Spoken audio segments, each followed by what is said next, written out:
Mabuhay! We are the Group 5. We are here to present our ideas clearly and work together to solve mathematical problems. Nakita naman sa table na ang math score at English score ay given na. Pero kailangan pa rin natin kunin ang mean ng math score at English score para makuha ito. Kailangan natin pag-plus-plusin ang mga nasa math score at i-divide ito kung ilan sila. At i-divide natin to sa 10 dahil 10 sila. Kaya ang mean ng math score ay 4.9. Paano ulit nakuha? Pagpa-plus-plusin ang mga nasa math score at i-divide sa 10. Ganon din sa English score. At ang nakuha nating mean sa English score ay 5.5. Para naman dun sa susunod, sa x1 minus x, kailangan natin i-minus yung math score at yung mean. Tulad nito, 9 minus 4.9 equals 4.1. Saan natin nakuha yung 9? Dun sa math score. At yung 4.9 naman ay mean ng math score. Ganun ang gagawin natin hanggang sa masolve natin yung lahat ng x1 minus x. Same process din sa y1 minus y. Sa next naman, para makuha yung x1 minus x squared, imumultiply lang natin sa sarili. Tulad ng 4.1 times 4.1 equals 16.81. Saan natin nakuha yung 4.1? Dun natin siya nakuha sa x1 minus x. Pag negative naman, tulad nung negative 1.9 times negative 1.9 equals positive 3.61. Kasi negative times negative equals positive. Pero saan natin nakuha yung negative 1.9? Nakuha natin ito dun sa x1 minus x. Same process din doon sa y1 minus y squared. At after nun, kukunin din natin yung mean. Pero, pag kinuha natin yung mean ito, hindi na natin siya i-divide. Pagpa-plus-plusin na lang natin siya. At ang mean which is ang mean ng x1 minus x squared is 84.9. At yung y1 minus y squared naman ay 76.5. Para naman dun sa last, dun sa x1 minus x times y1 minus y, ipag-multiply lang natin sila. Tulad ng 4.1 times negative 2.5 equals negative 10.25. Bakit negative? Kasi positive times negative equals negative. At saan naman natin nakuha yung 4.1? Nakuha natin siya dun sa x1 minus x. Saan naman natin nakuha yung negative 2.5? Nakuha natin siya dun sa y1 minus y. Ganun lang ang gagawin natin hanggang sa dulo. At after nun, kukunin natin ang mean ng x1 minus x times y1 minus y. At ang nakuha nating mean ay negative 71.5. Paano ulit yun makuha? Pagpa-plus-plusin. After nun, may isosolve naman tayo. At ito yung formula. Gagamitin pa rin natin yung mga nasa table. At ang formula is R equals to mean ng x1 minus x times y1 minus y divided by square root of mean ng x1 minus x squared times mean ng y1 minus y squared.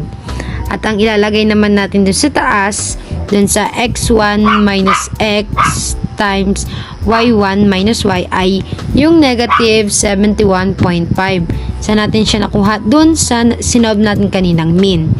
At sa baba naman, dun sa square root of x1 minus x squared times y1 minus y squared. Ang lalagay naman natin dun ay yung 84.9 times 76.5. Saan natin nakuha yung 84.9? Dun sa mean ng x1 minus x squared. At yung 76.5 naman ay nakuha natin dun sa mean ng y1 minus y squared. After nun, isosolve mo na natin sa baba, nasa baba, yung 84.9 times 76.5 equals to 6,494.85.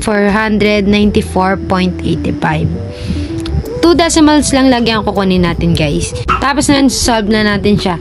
Negative 71.5 divided by square root of 6,494.85 equals to negative 0.01.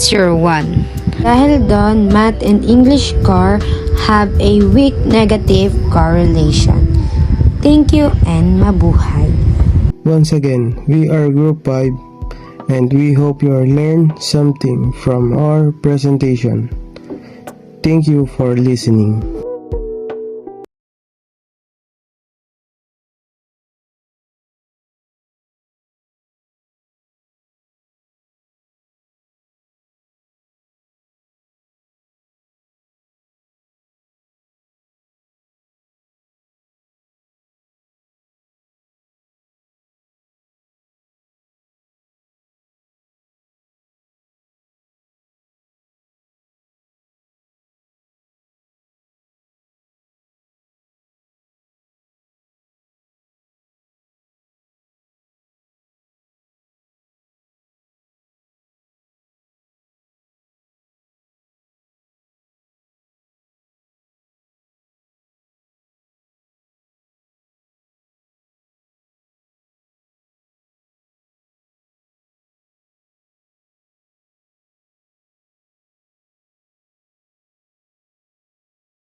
Once again, we are Group 5 and we hope you learn something from our presentation. Thank you for listening.